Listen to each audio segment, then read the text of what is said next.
बे जोंनि 32 नं भेरगाव बिटिसि समस्ति आरो एसेम्बलि हिसाबै 64 नं पानेरि बिधान सभा बिनि माने देरसिन एबा दैमा हिसाबै देरसिन नङाब्लाबो समस्याया बिराद गिदिर खारन बे दैमायाव फारनैथिंबो माथावरि गैया दा माथावरि गैयैनि जाहोनाव दैमाया जेरै गोसो ओरैनो बोहैलांगासिनो दङ आरो थांनाय समनि जि सरकार बे सरकारनि माखासे बिभागनिफ्राय माखासे बिफाननिफ्राय रां लाबोनानै बा आसनि लाबोनानै बे माथावरिखौ थेनो थाखाय सोरबा सोरबि थिकादारफ्रा खामानि मावदोंमोन नाथाय राङा फैदों खामानिया मोजां जायाखिसै थामहिनबा बाहाय दुरनैथि जाबाय दा बेखायनो माथावरिनि मुङै फैसा फैदोंब्लाबो जिहेतु मावाखिसै बाहायनो माथावरिया जायाखिसै दा बेखायनो बियो एसे दुखुनांथावना आरो देग्लाय नैबे बोसोराव आङो नायगिदिंनानै नुबाय बे बोसोराव जुदि माथावरि बानायनायनि बेबस्थाखौ जुदि लानो हाया गोबां गामिया हालांजाबावगोन गोबां आबाद फोथारा खहा जाबावगोन दा बेखायनो आङो दिनै नायगिदिंनानै नैबे सप्तानि गेजेरावनो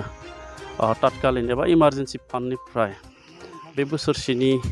दैबानाखौ रैखाथि होनो थाखाय गामिखौ रैखाथि होनो थाखाय नाजागोन आरो दिनै बा बे सप्तासेनि गेजेरावनो खामानिया जागायगोन।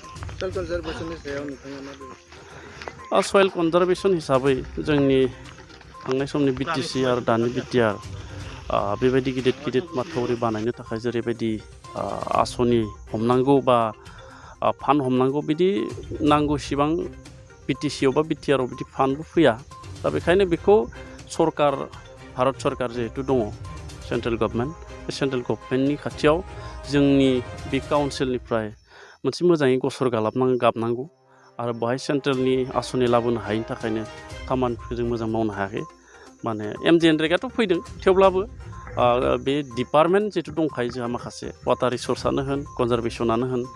दा बेफोरखौ लाबोनो हायैनि थाखाय बेयाव मोजां खामानि मावनो हायाखिसै आरो फैबाय थानाय समाव आङो रायजो राजानो खोथा होनो नागिरदों जे नैबे सुक्ला दैमानि जि हा खुरखानाय बेखौ अरायथा माने होबथानो थाखाय जि वाटार रिसर्सआनो होन सयल कनजारभेसनानो होन मिरु सरकारनिसिम जोङो जेंनाखौ दैथायहरगोन आरो बिथांमोननिफ्राय आसनि लाबोनानै फैबाय थानाय मेसेंनि गेजेराव जोङो अरायथा बिनि जि जेंना बे जेंनाखौ जोङो फोजोबनो थाखाय राहा लागोन। नुनो मोननाय जादोंमोन नोंथाङा जिहेतु वाटार रिसर्सनि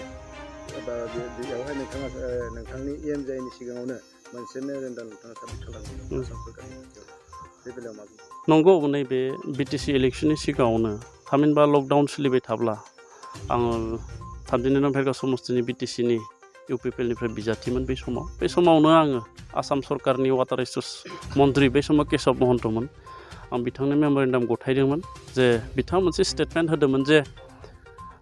सिगां आसामनि दुर्बल माथावरिफोरखौ बानायनाय जागोन ना बेखाय आं बिथांनो मेम'रेन्डाम गथायदोंमोन नाथाय बिथांनिफ्राय बिदि रिप्लाइबो फैयाखिसै आरो जेबो खामानिबो मावाखिसै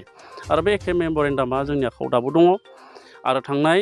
बिटिसि सरकार जाखांनायनि उनाव जोङो वाटार रिसर्स डिपार्टमेन्टखौ लाफानानै बे सुक्ला दैमानि हा खुरखानायखौ जोङो सार्भे खालामबाय आरो बे सार्भे खालामनानै जोङो इस्टिमेटबो बानायनाय जाबाय आरो बे इस्टिमेटखौ जोङो आसाम सरकारनि वाटार रिसर्स डिपार्टमेन्टनो जोङो गथायनो थाखाय थियारि खालामदों आरो आसाम सरकारनि water resource department Pijush Hazarika बिथांनो जों अलरेडि गथायनो थाखाय प्रसेस खालामबाय आरो बेखौ गथायगोन आरो बिथांखौ लोगो हमनानै जों खावलायगोन जे बेनि जि जेंना बे जेंनाखौ जाहाथे बिथाङा अरायथा आरो समाधान खालामना होनो हायो बिनि थाखाय आङो नाजागोन।